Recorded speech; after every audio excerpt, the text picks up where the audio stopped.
Let's speak a little bit about a message from Rabbi Emeth Cordovero, which he gave us in his Orne Rav. And it's very important, I think, to say it these days again. For all those beginners, it's a very important thing. Many times we hear from rabbis, and they're not wrong. I don't want to say something against their words, but we have to make a little clarification here, that you don't have to read Kabbalah. First, you have to learn something like Shas. You have to learn, Mishnah, Gemara, the Torah, complete. Yes, that's true. And when you have all learned well, then you can start to learn Kabbalah. But it's not always that when you learn something from Mekubalim, that you learn just Kabbalah. You learn about your own specific religion right now. Many books are for beginners. So it's not wrong to learn things from those books for beginners. But we don't have to make very complicated investigations in Torah when we don't have no knowledge at all. That has nothing to do one with the other. Now let's think about what Cordovero has said, has written.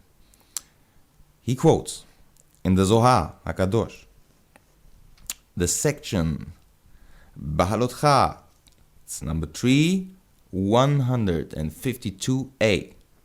It states, Rabbi Shimeon said, "Woe to that son of man who says that this Torah has come to present an ordinary story and ordinary words. For if this were so, even in this time, we would be able to make a Torah of ordinary words, one better than any of them. If the Torah comes merely to present ordinary words, then there are even greater words among the nobles of the world. If so, let us seek those words and make a Torah of them. However, all the words of the Torah are sublime. Come and see. The upper world and the lower world are evenly balanced. Israel below and the high angels above. Of the lofty angels it is written, he makes his angels as winds." You can read that in Tehillim. This refers to their state in the high place. When they come down to earth, the angels clothe themselves in the garments of this world. Had they not clothed themselves in garments after the fashion of this world, they would not have been able to exist in this world, and the world would not suffer them to exist. If this is so with regard to the angels, then how much more so with regard to the Torah, which created them and all the worlds, and everything exists for its sake. When the Torah did come down into the world, were it not clothed in the garments of this world, the world would not have been able to suffer it. Therefore, the story of the Torah constitutes its garment. He who thinks that the garment is actually the Torah, and nothing something else, let his spirit deflate, and let him have no portion of Olam Haba. It was in this connection that David said, "Open my eye that I may behold wondrous things out of your Torah." That's also Tehillim 119:18. Meaning, that which is under the garment, that is really Torah. A garment is visible to all, and those fools, when they see a man in a garment that appears good to them, seek no further. They think that the garment is the actual thing. However, the essence of the body is the soul, is the neshama. Just so the Torah has a body. The mitzvahs of the Torah are called the body of the Torah. And this body is clothed in a garment made up of the stories of this world. And the fools of the world look on nothing save the garment, which is the story of the Torah, and nothing more. They do not look at that which is under the garment.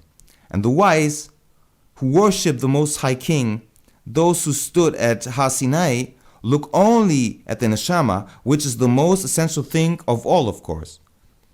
And this is the Torah Emet, the true Torah.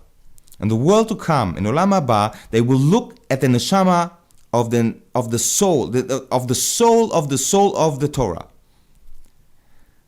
And thus it is above. There is a garment and body and soul of souls. The heavens and their host are the garment.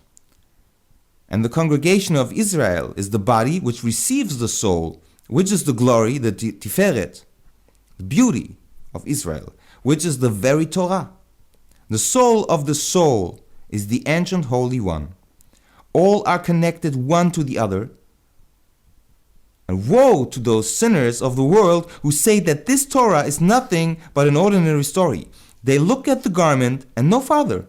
Happy are the righteous who regard the Torah properly. Wine cannot stay except in a jar. So Torah cannot abide except in this garment.